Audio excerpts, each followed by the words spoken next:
All right, so we're live. I'm going to give it just a couple seconds to get like the viewers on, and then I'll do introductions and we'll jump in. All right. We already have some admin in the chat, which is awesome. So I've activated the YouTube chat, which is pretty great because then they can ask questions, and I usually take some time to go through those as well as my own. So Okay. All right. Hey, Jamie, Andrea, Meredith. They're part of our admin team. That's the Jamie I was just telling you about backstage. Jamie, I was just telling Claire that you were like begged me to read this book, and I was hesitant, and I loved it. So there's a few of us on. I'm going to wait a couple minutes. For those of you just signing in, I'm Kristen. I'm one of the admin here at Bookish Pen Pals, and I'm here with Claire. Is it Kann? Yes. Awesome. With Claire Kann, author of Looking for Love in All the Haunted Places, and a whole slew of other books, which I also want to talk to you about, because my middle schooler, my middle grade student, started reading your middle grade books too. So I'm going to ask you about those as well, because I know you just had the second book in that series come out at the beginning of the month, right? Yeah. So that's exciting. So we have lots of highs in the chat. Hi, Jamie. Okay, so full disclosure, I have never streamed before in my life, so this is all really great. Well, I'm trying to like keep up with everything. Totally fine. Don't worry about the chat. I'll put things up as we go. So we originally used to stream all of my book talks or the group book talks into Facebook. That is just a beast. And I was finding that we weren't reaching everybody that we could because we're an all-female group. So now we stream to YouTube so anybody can. And then our authors can then share those as well with their fans, because we know that our authors have lots of fans. So YouTube is actually pretty awesome because the chat will show up in the YouTube video later on, which is pretty neat. So here's Brandy. This is our other admin, and she has so many questions. I started writing them down, and I was like, no, I'm just going to pull them from the chat. What happened was when Jamie found your book, she had us all order it, and we had like another separate chat going, and she would do check-ins to see where we were. And Brandy and I think finished it in 24 hours. So we liked it a lot. All right. So I'm going to get started because we have a few people on. And I know that more will join in. So like I said, I'm Kristen, and I'm here with Claire Kann, who's the author of Looking for Love in All the Haunted Places, which we read in our book group. I think it was last month. So I have questions because I'll be honest, I did a lot of snooping about you. I did a deep dive. And so I have all kinds of questions related to the book and how things, and you mentioned that you had a cat before we went live. And I noticed in the book that Lucky also has a cat. And I'm only about a third of the way through Sweet of Hearts, the first one, Sweethearts. And I hadn't noticed if there's a cat in that one. Do you have cats in all of your books? Almost. So there's no cats in Sweethearts, but the connecting theme there it's Pokemon. So when you get to the guidebooks, they're named after Pokemon, and then the cat in Haunted Places is also named after a Pokemon. I didn't even pick up on that, and I should know that. I'm a teacher. My students love Pokemon. I don't know who they all are. I know Pikachu, and that's about it. Is that your cat's name? So my cat has a really generic name. Her name is BB. So it's that's cute. All right. So most of us in the group, a lot of us, read the book. But can you tell us a little bit about the book in case that there's viewers that are watching that haven't read it yet and that should? Yeah, so it is a supernatural romantic dramedy. It stars Lucky Hart, who would love to be a parapsychologist, but the problem with that is there's only one college in the entire U.S. that has a parapsychology degree, and she didn't get in. She applied twice, did not get in, and so she has decided to kickstart her career by scheming her way onto a haunted house set to investigate what's going on and make her debut in the supernatural realm. But when she gets there, she has immediate connection with the host of the show, as well as the house itself. And so the book is about the relationship between the three of them, how she deals with the house, and just kind of becoming her own person as an adult. So I love the paranormal aspect of it because I used to hunt ghosts. I don't know that I would want to be in a house for 30 days and not know what I'm getting into, though. Mhm. I know there's shows like that, but I've read that you love horror. So did you add the paranormal aspect to it because of that love for horror? And typically, houses that are haunted are scary, and in this book, the house is not. Yeah, I put a haunted house in there because I thought that would be a little more gentle on romance readers as opposed to a ghost. And I've always wanted to read a book about a haunted house that doesn't have this huge history of like murder, trauma, death. Like it's just a sentient house with its own personality. And I read a lot of more prominent like haunted house books, so like The Haunting of Hill House and Rose Red, and to kind of see what they were doing. And so like my book would hopefully like be in conversation with theirs. Um, so it's like I tried to keep it like I love horror, but like I can watch anything. Nothing bothers me ever, but it's like I tried to keep a romance reader in mind. Like how much would be too much, and so I kept it pretty gently spooky, just gently spooky. Oh yeah, not to give away spoilers, but as the names of the caretakers were like showing up on the wall, I'm like, oh no, this is gonna go bad. She's gonna have all this trauma. And then it turned out that like I fell in love with the house. I know Brandy fell in love with the house. I would imagine there's other readers who fell in love with the house as well. And honestly, I looked at the house as a main character also, which is interesting because you don't typically think of the house as one of your main characters. And did you intend it to be sort of a main character? Because I know that in all reality, when we're talking about the characters, we don't refer to the house as a character, but it really is. Mm-hmm. Yeah, it was. So there's this concept called character as setting, where the not necessarily they're sentient, but like it feels very real. And so I decided to take that to the next level. And I'm like, Hennessy House is a character. It has its own plot line, its own drives, its own desires, even a little bit of character development. Like not much because it's not a person, and it doesn't like really have a brain and doesn't think the way we do. But it still goes on a journey. The house goes on a journey, definitely. Definitely. Would you go stay in a house for 30 days like that? If it's like Hennessy House, yes. If it's like the standard haunted house with like ghosts and apparitions and all that stuff, no, I don't think so. I think it's because I have a firm belief that like when it comes to the supernatural, believing is like 90% of the battle, and like they got me. Like I will be possessed like immediately. Like You I and would me not both. stand a chance. You and me both. And it's funny because I used to hunt ghosts, back when ghost hunters was really popular way back, and I probably just aged myself, and it was really intriguing. And even my son would go with me, and I had one bad experience, and I was like, done with That's that. I'm a believer. I'm done now. But then I think about like the Stanley Hotel in Colorado, which, is supposed to be very haunted and people stay there all the time. Could I do that? I don't know. I'm not sure. I think the bigger the group, the better off you are, maybe. There's like, so it wouldn't just be like you against 50 ghosts. It'll be like maybe 100 people against 50 ghosts. So it's like you have a 2-to-1 chance of getting out. Exactly. So Brandy said that because she lives in California, which you do as well, correct? Yeah. Um, so I've heard of the Winchester Mystery House, and she's always wanted to sleep there. I did not want to sleep there, but I would investigate there maybe with a group. um, so that's kind of fun. Yeah, Brandy said she would stay in all those houses. Who'd be without her, right, Claire? Oh boy. So I love that your books have multiple representation from, you know, the whole asexual ace orientation. I love that your middle grades books have, the characters are wearing pride colors. I love that there's single dad in this book. I love that you've written books that are fat positive.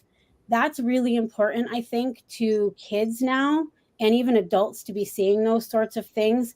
Were you intentional when you started writing that you wanted to make sure that those um, that those people, those humans, were represented in across all your genres, because you've written middle grade, young adult, adult.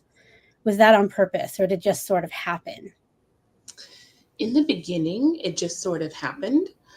So I started writing in 2014. 2014 is when I graduated college. 2013, started writing 2014, and I was just sort of like writing whatever came to me. And then I joined this website called Swoon Reads, where you can upload your entire manuscript, and then you had a chance from an editor at one of the big five publishing houses, Macmillan, to read it, and they could potentially publish it. And so I tried a couple of times, and I didn't make any headway. And I said, well, what could I do to make myself stand out? I'm like, okay, I know I want to write a romance. And so this happened completely accidentally, but I was writing my two characters, and I'm like, why don't they have chemistry? What's going on here? And I realized it's because I was forcing it, and I just kind of did a character interview, and I realized that my main character was asexual. So I started doing all this research and figuring out some more things. I had some personal revelations. So I was like, okay, yeah, I'm definitely doing this. It's intentional at this point. This is the story I want to write. And they picked it up. They decided to publish it because there weren't very many asexual books back in 2016. So it actually came out in 2018 because it's like a 2-year process. And so I was like one of like the first, like the little small batch of ace authors writing ace characters. And so when it came to the second book, I did have a conversation with my editor. She's like, we would like you to continue to write more books like this. Like, what's something that's important to you that you would like to see in a book that doesn't currently exist on the shelf? So because I was giving that space to really investigate and look to see what I was interested in, and then given the opportunity to then write that book on a professional level, really changed everything for me. And that's when it became like, okay, it's not just me trying to throw things at a wall, trying to stick. This is an intentional choice my team is making. They are inviting me to do this. I don't have to do it, but it's an invitation, and I decided to take it. So now it's like, it's my standard. Whenever I get an opportunity to speak to an editor, I'm like, so this is how it's going to be. Let me know if you're going to have any problems. I like to employ sensitivity readers and second readers and beta readers. And I like to get as many opinions as possible, because I know I only have like one chance. And I know I can't please everyone. It's taken me a very long time to learn that, you cannot please everyone. Everyone is different. Reality is a spectrum. And I can only represent like one character at a time, and just hope it connects with people that need to get it, and then I'll try again the next time. So it's all just one giant organic process. What are some of your aha moments as a writer, especially with your characters? Aha moments. The first big one was with my debut, was like what asexuality was and what it meant, and like how I fit in there. And it was just kind of like, oh no, oh yes, oh no. Like it just kind of like this journey that I went on. And now it's more of like, whenever I have an aha moment, it's definitely like, oh, I was meant to do this. Like I'll get so deep into it. So I'm the kind of writer where like I hear the characters, like they speak to me and I'm telling their story. Like I feel like I have a connection to like another dimension or something, and they're just like feeding me what's going on. And then I mesh it with my style to create a story. And so when I have those moments where I'm drafting and everything just flows perfectly, I'm like, oh, I am tapped in. This is it. I am in the zeitgeist. I'm in a new dimension. This is it. These are the aha moments I live for when I'm writing now. I love that. What does the rest of your writing process look like? Do you storyboard? Do you outline everything, or do you just brain dump? It's like regimented chaos. So like I do have an outline and I do have a plan, and then I like some flexibility. So like if there's something I want to do but the characters don't want to do it, I want to go with what the characters are saying to me, because I feel like they know the story. Once I get the story out, and then I'll take my writing toolbox and form it into a cohesive narrative at that point. So it's usually like a rough first draft, just zero draft, just me and the characters getting to know each other, and then a second draft that's a little more polished, and then a third draft where it's like, this is the book, this is it, this is what I'm sending off to like my agent and my editor. So, and that usually takes anywhere from like 2 to 3 months. In some extreme cases, it'll take me 6 months to get to the third draft, but I only like to work on one book at a time. So it's that's where all my focus goes. All of my writing time will be focused on like that one book, so I can get done in like 3 months. I love that concept where the characters are talking to you. And I think we see that really in Looking for Love and All the Haunted Places, because the characters are very real. Like you fall in love with them easily. Like Lucky is right out of the gate says she's scheming. Like she's scheming. And then you're like, and then you're like, wait a minute, she's really she's growing in this book Mhm. and like finding herself in it, which is amazing. And I loved, because I did find it and actually shared it with my team, that on pub day you wrote them a letter. Yeah. And we have some questions about, like, because we really would like a series. We would like some spin-offs, and we'll talk about that in a minute. But then I started really like analyzing your letter to Lucky and to Rebel and to Maverick, and I was like, oh, wait a minute. Maybe there's not going to be. So I loved that letter. And I loved that you said it's an examination of being alone in the world. And I think we see that with Lucky, that she really felt alone and that had a hard time coming into family. And I think we all can relate to that sometimes, because sometimes our family's not our blood. Mm. And I really loved that. Is Lucky's character based on someone you know, or did she just start talking with you? I think she's based on an amalgamation of like all the different characters that I've read over time, where I could like sense that kind of loneliness. Mm. So some like pop culture examples would be like Buffy the Vampire Slayer.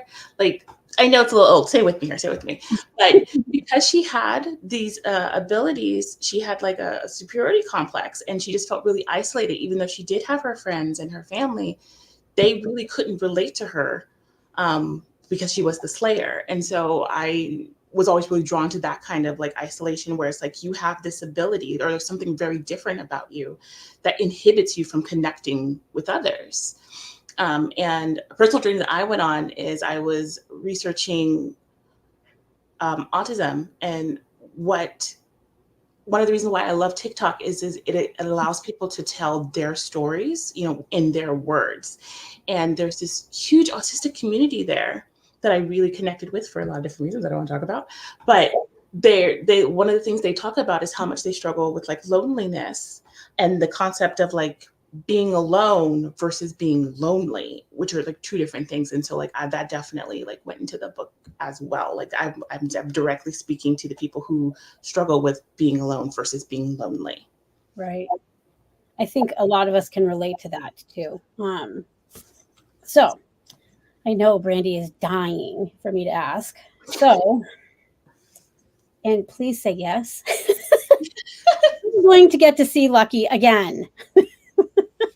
There are no current plans. Oh, I had ideas for a series, but it didn't work out. Publishing does what it does, and we're going in a different direction with the next one. But I would love to. If the opportunity ever arose, I am diving right in. I'm with you on that. I would love to write a spinoff about Xander. yes. There's just a lot there, and I loved their sibling relationship. Like that was like the romance was my favorite, but like next up was Xander and like how they were bickering like siblings. Like I had such a good time writing those scenes. Oh yeah, and he has such a story to tell. Mm-hmm. Like there's so much more to him. I can just feel it. And at first I didn't really like him. And I was like, what is going on with him? Like why is he like this? And then you're like, oh, I do like him. Yeah. These characters. And I teach third graders and they're 8 and 9, and Rebel just like I giggled at the parts with Rebel. I could see that being somebody's little sister in a heartbeat, and seeing her and also grown up a little bit in a middle grades book. I would actually really love to write a Rebel. I have an idea. It would be Rebel and Riley going on an investigative mystery. We didn't really get to see Riley in the book. I just mentioned him a few times, but it's her best friend. Yep. But the difficulty there is like it's a completely different demographic. So like I don't know if I would even be allowed to write Rebel story at this point. But like I would actually love to do some more middle grade adventures. Yeah. Specifically. That was actually one of my things when I was thinking about it. I'm like, because Rebel really would make a great series. However, when you're trying to reach, and I read somewhere that you like to write for the odd one out. Rebel doesn't feel like the odd one out, so it would be a big huge switch from that.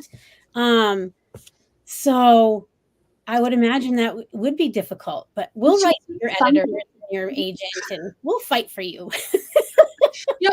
I just with Rebel, or at least with middle grade in general, like I genuinely love from the bottom of my heart writing about children. Yeah. And writing from like a child's point of view. Like there's just something about that age that speaks to me directly outside of like the characters. They speak to me too, but like just it's something I can connect with. And it's just when you're that age, you're just like the sponge. You're just ready to learn and soak in all this information, and everything feels wonderful and earnest. And it's the most beautiful times of your life and the most terrible times of your life. And it's just like lightning in a bottle. I love it. I do too. And teaching's my second career. And sometimes I wonder what the heck I'm doing. And then I see them get excited about books. And, like I look at like all of your books because really you're writing for different genres. How do you switch in between that? Writing an adult book, writing a middle grade book, writing a young adult book? Because from what I've read, I'm like I said, I'm reading this one with my daughter. They all are like they sound fantastic. How does that work? Like you have them everywhere, and I love that. Um, I started with young adult. It was new adult, but new adult's not really a thing. So like they're like you got to put it in YA. So I started there, um, but I think I knew like deep down that I always really wanted to branch out into middle grade. So when I got the opportunity, I just like dove in, and I read a lot first, from like picture books up into chapter books first, just to see where I wanted to land, and I realized I wanted to go a little bit older, and with Sweethearts specifically, what drew me to that one is it was the magic. As I got to a chance to experiment with Mhm. writing fantasy on a smaller scale because there's some world building, but it's not as involved as it would be with an adult novel. Right. So I got to really, test my skills there. And also, like writing middle grade is a lot harder than writing adult books because you have fewer words to tell the same kind of story, and you have to really watch your language and make sure it's accessible, and the chapters aren't too long, and you have to look at your pacing, and it's just like it really does test me as a writer more than anything else that I've done. And so when I'm writing and switching in between, I usually need like a month off in between projects before I can like switch my brain and just go back into okay, I'm in Sweetheart's world, because I wrote the second Sweethearts book and Looking for Love at All Hard Places at the same time. Oh wow. So like they had like overlapping due dates, which is why they released so close together, is because I was doing them at the same time. And so it was a really difficult writing year for Oh, me. But hopefully I pulled it off. But yeah, that's one of the biggest lessons I learned is like I do need like some time off in between projects to kind of switch my brain and get back into whichever mode that I'm in. yeah. Um, I totally lost my train of thought with that because I was just intrigued. Oh, I know. What was the fastest book that you wrote? Fastest, so like first draft. Yep. I wrote a first draft for something in like 18 days once. And I remember it was exactly 18 days because I didn't do anything else. Like I woke up, I went to work. As soon as I came home, I had dinner and I was writing until like 2 a.m. And then I would do that all I could. And then on weekends, nothing but writing. So it was just like an 18-day writing binge with all of my, like my family was doing life checks, okay? Like little text messages, like just send me a thumbs up if you're alive. There's I can bring groceries. I'll sit them outside your door. Like what do you need? Like my family and friends are very supportive, but like it was that kind of tunnel vision. Like I could not do anything else except write this book. So, what does your writing space look like when you're in the zone like that? My writing space, my desk stays pretty clear because I need elbow room. I like to stretch out and make notes and things, but the rest of my house,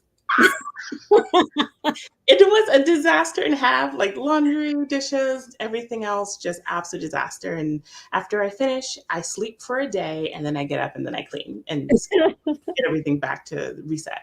I'm a firm believer in that cleaning is not a priority. Life is a priority, and what gives you, happiness and passion is a priority. So that's cool. Do you listen to music or eat snacks while you're writing? No snacks. I like I'm a very fast typer. It's like greased lightning, you know? So like I don't like to have food anywhere near me, but I will have a drink. But music, yes, I am Spotify's biggest customer. I have like so many playlists. I make sure I use all my hours. What were some of the songs in your playlist for haunted places? Ooh, so it was a lot of like 90s R&B ballads at first, because I was really just focused on the love story. And then when I started branching out and really thinking about Hennessy House, I really got into like songs lyrically. So like anything that had like a dark and spooky atmosphere, I really wanted. So like Coheed and Cambria, like there's one album, it's like the Vaxxus 2 album, like on repeat, absolutely. Some Espa. Um, uh, a couple more like emo like adjacent songs as long as the atmosphere was right, but it was just like always, it's always a grab bag with me. I love music. I listen to everything except like maybe a few genres, but I'll give it a try. I'll give anything a try.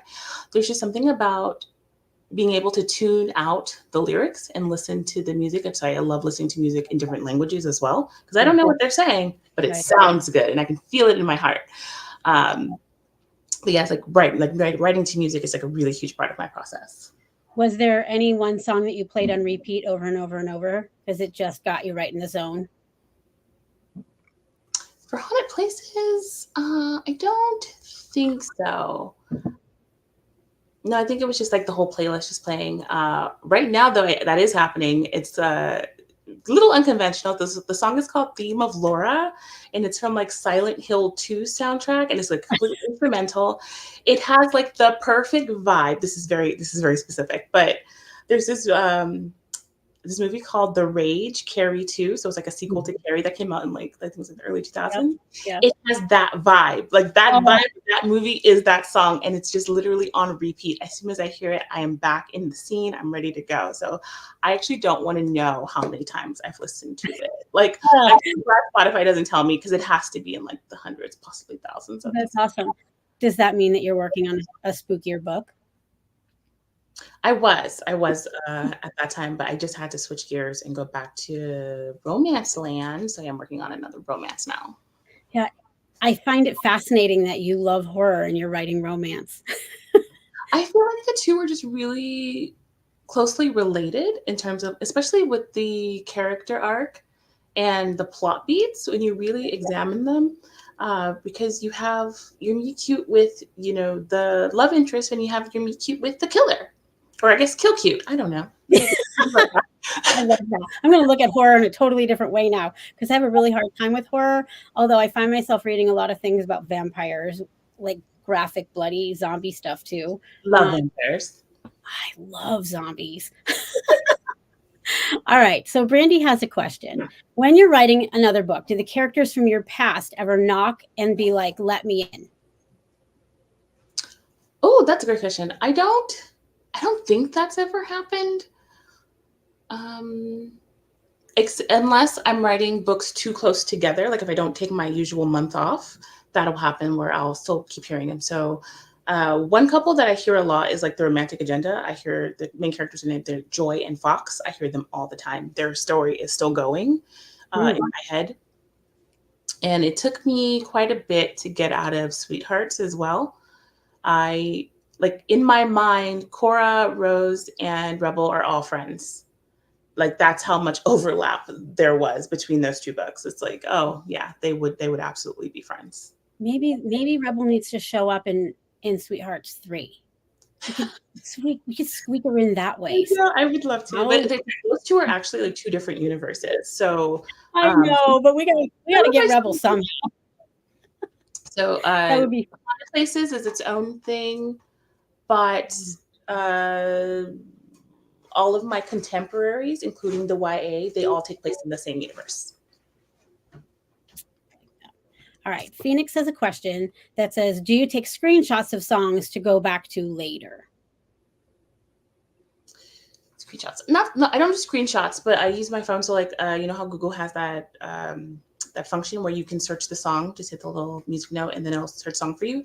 So I'll do that and then it'll just link me to Spotify and I'll add it to my likes to listen to later. Okay. we have to go back to Hennessy because we love Hennessy House. Brandy says, was Hennessy House based off of a real house or just a story? So the structure of Hennessy House was actually based off of the Pink House and the Carson Mansion in Eureka, California, like the architecture. So that's, if you want to know what what Hennessy House looks like, it's somewhat similar to them. I think of it as like they're like cousins, kind of. And Hennessy House itself was sort of based on my interpretation of like what I would have liked to see for like The Haunting of Hill House and Winchester Mystery House kind of put together. Yeah. So we wondered how Hennessy was made, but I don't know if you can talk about that without giving like too much away. Like how did it, because haunted houses are typically, we know them for like somebody passes away in them, or like, I don't even know how to explain that anymore. You know, in the world of paranormalness, how would it be made? It was made just like any other house, but he did sit vacant. It was sometimes I gendered the house, so some people say he or I'll say it. But it sat vacant for a very long time, and the power of loneliness made the house realize it was alive. Is how that worked. And this is sort of spoiler territory. I may do this in my own time and maybe just put it for free on my website. Realizing you're alive and then like realizing that you were able to connect with others was kind of a journey for the house. And so Xander's stepmom Brightly, that's the main story of how Hennessy realized that like, oh, I can do more than just move the curtains. I can connect with these beings who are just walking around inside me.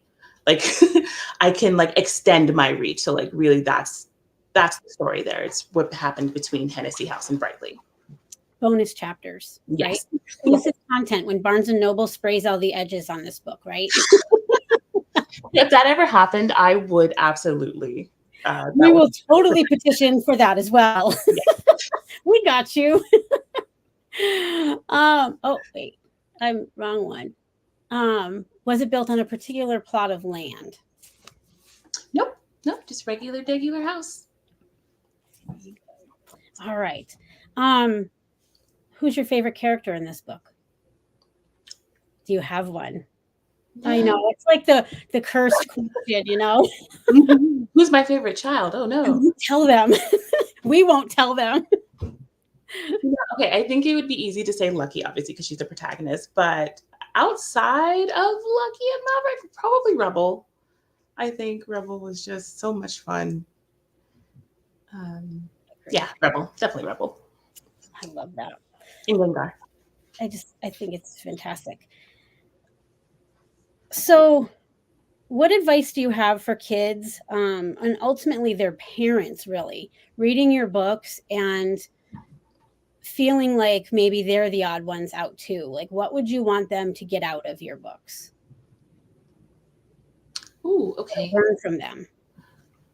I think if someone is feeling like they're the odd ones out, just keep reading, number one, because I think books are a window into humanity's creativity and our empathy and who we are as a species. And I think it's very easy to connect with characters on the page. And I think that would kind of like ease that feeling of being on the outside, because there are characters you can relate to. And from there, see if your school has book clubs, or maybe start a neighborhood book club to find others who are also interested in books and like the same kinds of books, or maybe different books so they can recommend to you. That's always a stepping stone for me. And then like if there are any activities that you like as well, like, you know, join some clubs. That always works. For me, it was definitely reading. Like I made my friends through reading and through the Backstreet Boys, because we all like the Backstreet Boys. You know, they're touring, right? They are still touring. I just saw them. I saw them like the concert ticket for sale or something not that long ago. They're for enough. But then I'm like, oh, I think they're almost as old as I am. I didn't say that.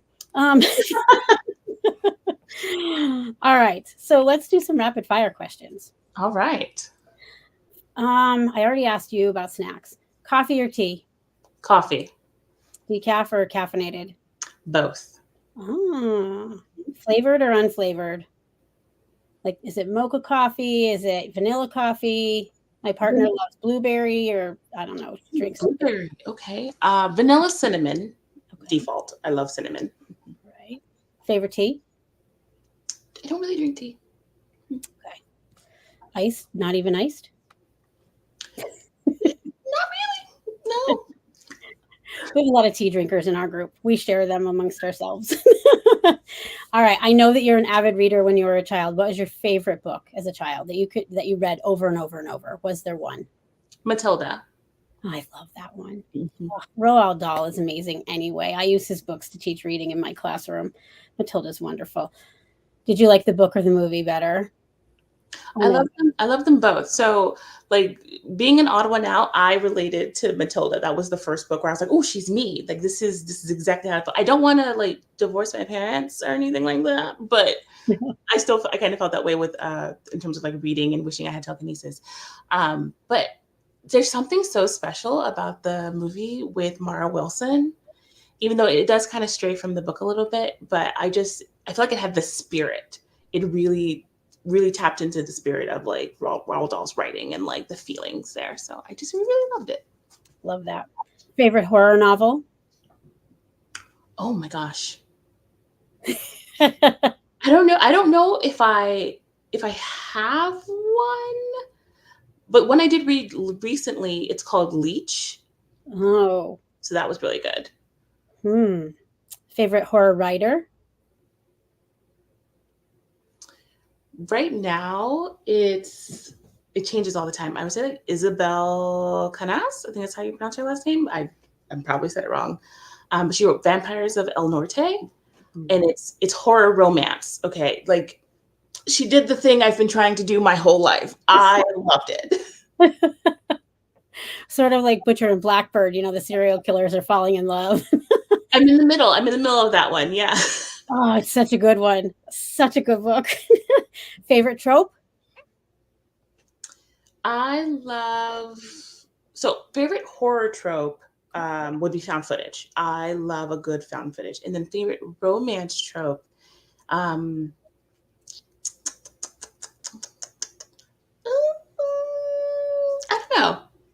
don't know. I always go like right now it's Marriage of Convenience. I'm just gobbling them up. I love them. You'll have to read Leather and Lark then, because that's right. The sequel has that in it too. Although once you like read Bryn Weaver's books, you can't eat anything, and I like food too much. Well, you know it's funny. Okay, it's just a little bit. I guess it happens in the beginning, so it's not a big spoiler. But like the orzo pasta, I think about that daily. I just thought it was so funny.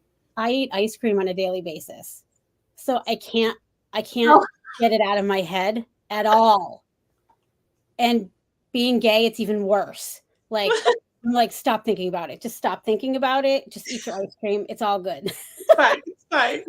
Do you have a least favorite trope? I am it's very specific. So enemies to lovers in contemporary settings. Don't like it. Yeah, I have issues with that too sometimes. I really do. And I'm like, oh, why did they do that? What advice do you have for people who want to be writers? Because I read that you traditionally went to college right out of high school and you did not enjoy it. And I think that there's a lot of students that feel that way and that kind of feel a little bit of pressure and aren't quite sure what to do. And then you found your voice when you did go back. Like, what advice would you give to people who either feel pressure to go to college or want to be a writer and feel that pressure that maybe people don't want them to be a writer? Like, what advice do you have for those people that may feel like they're not sure they can do it? You know, when you said you did your research, I thought that was a deep cut. I haven't talked about that in a really long time. I'm sorry. I do love you.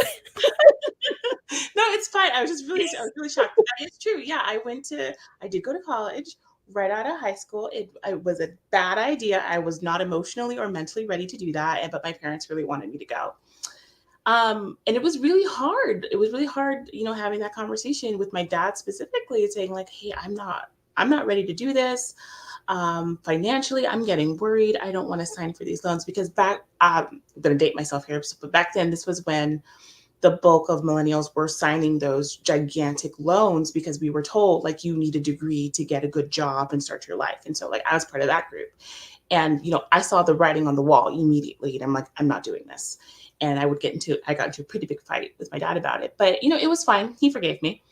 Um, so I think in that case, if there's any kind of obstacle that you feel that you cannot overcome, whether it be like mentally, emotionally, financially, honor yourself and your feelings and take a step back. Like it's going to be hard, but you need to do what's right for you. And if I didn't take those, I think it was like 2 to 3 years off, I never would have went back on my own. I never would have took that creative writing class. I never would have found out that I like writing because I didn't know before that. I had never really written anything outside of like schoolwork. And my teacher said, you're a really good writer. Do you do fiction? I said, absolutely not. I like to read and that's enough for me. I don't want to do anything else. But because I took that creative writing class, when I went back, it changed my life. Absolutely, 100%. And so you never really know what you have, you never really know what's planned for your life until you live it. You have to live your life, and what's meant for you will come to you. It's great advice. I wish more people and more parents would feel that way. I think we need to teach kids to fight for that because it's admirable. Brandy wants to know what's your favorite fantasy book series. His Dark Materials by Philip Pullman. Like, I don't really reread books for pleasure. I usually read them once and I'm done, but I'll reread books for work. His Dark Materials series, specifically the Amber Spyglass, the third book, I've reread that at least 4 times. Like I can actually like tell you where I was when I read it each time because I just enjoy that series so much. It just shaped me as a person. I'll have to read it. That's one I have not read. I keep seeing it everywhere, and trust me, my TBR is huge. Do you have a TBR? Yes, an endless TBR is so long. And like it kind of like bleeds because I do write for work. So it's like I have these books I need to read to make sure I'm staying up on my genre. And so I don't really have like a pleasure reading TBR anymore. Almost everything is like, okay, if I read this, is it because I'm trying to get into this genre? Am I reading this because I'm ready to review this genre? Like, how does this serve my writing career? And so I really want to get back into like, I'm just reading this book for fun. Just for me. No work involved, just fun. What was the last book you read just for fun? I don't think there is one. I think when I do read them, it becomes fun. Right. Like I am having a great time. This is amazing. I love it. 10 out of 10. But ultimately, it was for work. Mm-hmm. Yeah. Do you still have a day job? Yes, I do. How are you doing that with a day job? And I mean, do you ever sleep? Because you. Oh yes. That's it. That's literally it. And so I go to work, I come home, I eat my food, I write, and then that's it. Like I make time to see like my friends and my family, but they're very supportive. So they typically just like leave me alone so I can work. And that's like a choice I made.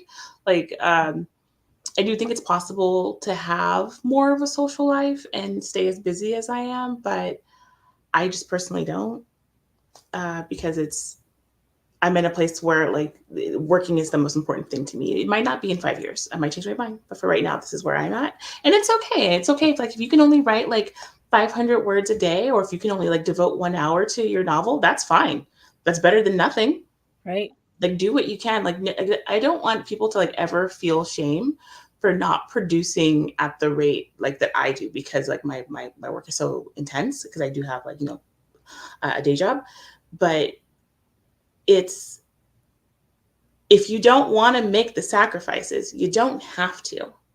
Just do what you can. You'll get there in the end. Publishing isn't going anywhere. No. They'll be ready for you when you're ready. And if you need a support group to get your books a sequel, there's a group on Facebook called the Book Friend House that'll write to your editors and help you out, your agents. Like, I would love that. It's so cool. Well, thank you so much for coming on. I think I got to all the questions in the chat. I'm just going to scroll up really quick because it's tricky when it's on the side of your screen like that. A lot of it is, please tell us there's a sequel. And talking about haunted places. I think I did get them all. It was so nice meeting you, Claire. And I actually would love to talk to you about maybe talking to my students in the fall, which honestly, like the new school year starts in 6 weeks or something, because they find it really fascinating that I can and my librarian can put authors in front of them for books that they can relate to and that they love. So I'd like to talk to you about that when we're not live. Can I ask, what grade do you teach? I teach third, going to fourth. However, our school librarian does a fantastic job with getting authors in and either doing live streams or visits or whatever for our students. So we're building a huge culture of readers in our school, which I just love. They do Battle of the Books every year, and middle school is doing it this year. And so I would love to connect you with our school too, because I think the students are going to love your books as well. So we can talk about that. Yeah, and so what I'll do, I have like a little initiative going on is I will donate copies of Sweethearts, the first Sweethearts book, to any of the kids in the class or anyone who attends the live stream. So just shoot me an email. We'll get the going. One of the things I really worry about is like the cost of books these days. They're so expensive and it's so cost prohibitive. And like anytime I can like donate, I am happy to do so. Love that. Love that. Love that. I just put out the call to all of my friends and in our group and like everywhere and all the little free libraries I can find, because I'm moving up a grade, and the classroom library in the next grade up had like 50 books in it, 75 books in it. And I came from my own classroom after all these years teaching, had 600 books in it. So I was like, what?